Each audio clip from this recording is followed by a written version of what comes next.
Hello बच्चों, let's see this question. The question says what is effect on the interference fringes in Young's experiment due to each of the following operation. Wavelength of source is decrease. तो question में कहा गया है कि जब wavelength of source की हम decrease कर देंगे तो interference fringes in Young's double experiment पर क्या इफेक्ट होगा. तो इस क्वेश्चन के लिए हमारा की कॉन्सेप्ट यूज हो रहा है, that is the fringe width. तो की concept is fringe width.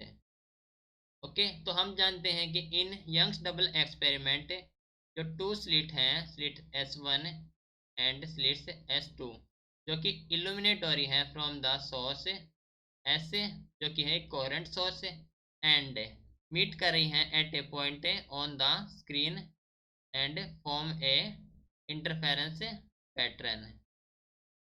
Okay, तो ये जो डिस्टेंस है between the slit and the screen, that is the capital D, and distance between two slits है, okay, that is the small d.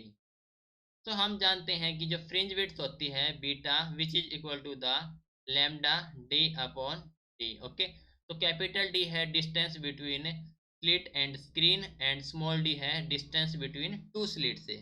अब question में कहा गया है कि जो वेवलेंथ ऑफ सोर्स है वो डिक्रीज कर दी जाती है. तो wavelength of source decrease, that means जो लैम्डा है वो हमने कर रखा है डिक्रीज. अब हम जानते हैं कि लैम्डा हमारे पास डायरेक्टली प्रोपोर्शनल है to the fringe width.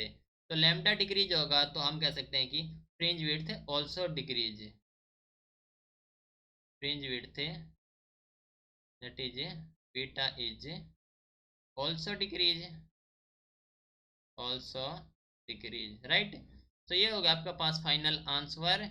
Hope you understood it well. Best of luck.